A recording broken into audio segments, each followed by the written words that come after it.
ఇట్లాగే ఉంటే మళ్ళీ రేపు ఈ గోండా రాజ్యమే ఉంటుంది. మీరు కనుక పార్టీని గెలిపించుకుంటే రేపు మీకు అండగా ఉంటుంది. ఇప్పుడు ఏం జరిగినా నేను చూసుకుంటాను, ప్రజలందరినీ మీకు అండగా ఉంటా, మీ వెనకమాల నిలబడతా, పార్టీ అండగా ఉంటుంది.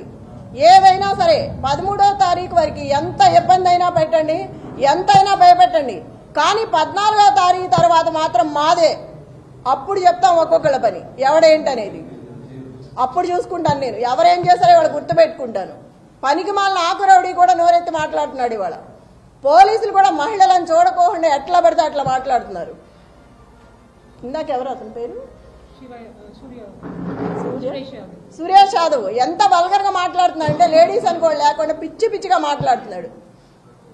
ఎన్నికల కమిషనర్కి నేను ఒక్కడే విజ్ఞప్తి చేసుకుంటున్నాను, ఒక మహిళగా మిమ్మల్ని అడుగుతున్నా నేను. ఎంత చేస్తుంటే కూడా మీరు చూస్తూ కూడా ఊరుకున్నారు. ఒక మహిళని ఇట్లా చేస్తుంటే మీకు ఇప్పటికే తెలుసుంటాయి అన్నీ. నేను దయచేసి మిమ్మల్ని అడుగుతున్నాను, ఒక కోరుతున్నాను, మీరు బయటకు వచ్చి జరిగేదేదో చూసి ఏది కరెక్ట్గా ఉందో వాళ్ళకి చెప్పి అట్లా చేయించండి.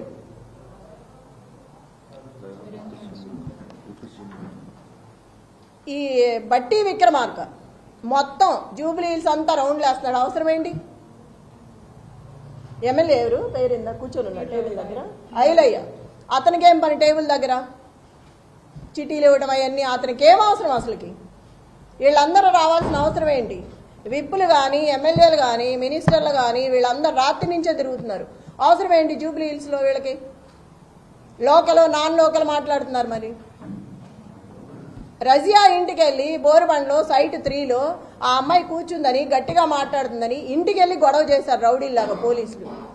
ఆ అమ్మాయి మీద కూడా గొడవ చేశారు కూర్చోవద్దని. టేబుల్స్ ఇవ్వట్లా, కుర్చీలు ఇవ్వట్లేదు. ఆ టేబుల్స్ తీసుకొచ్చి పోలీసులు సందు చివర 3 అడ్డం పెట్టుకున్నారు. అవి ఎవరికి అవసరం? వాళ్ళ దగ్గర లాక్కొచ్చి మీరు ఎందుకు వేసుకోవాలి? ఆ కుర్చీలన్నీ విసిరేసి వాళ్ళు ఎట్లా కూర్చుంటారు? నైట్ అవుతుందో ఎంత టైం అవుతుందో తెలియదు. మహిళలు ఉన్నారు, ప్రెగ్నెన్సీ ఉన్నారు. అక్కడ అంతమంది జనాన్ని భయపెట్టి టేబుల్స్ తెచ్చి బయటకు వేసుకోవాల్సిన అవసరం ఏంటి? ఇంత దౌర్జన్యమా?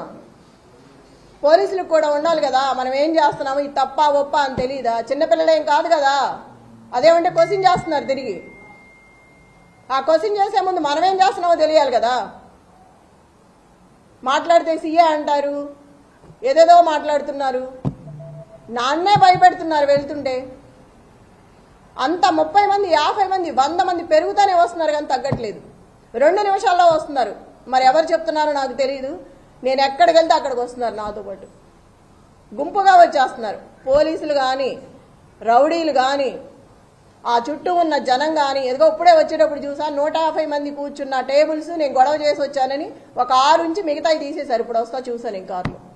ప్రతి చోట ఇలాగే ఉంది. మేము ఇక్కడి నుంచి అవతలకి వెళ్తే ఇక్కడ మొదలు పెడుతున్నారు, మళ్ళీ అటు నుంచి ఇటు వస్తే అటు మొదలు పెడుతున్నారు. ఎన్ని చోట్ల నాపుతాం, ఎంతమందిని నాపుతాం? బిర్యానీలో డబ్బులు పెట్టిన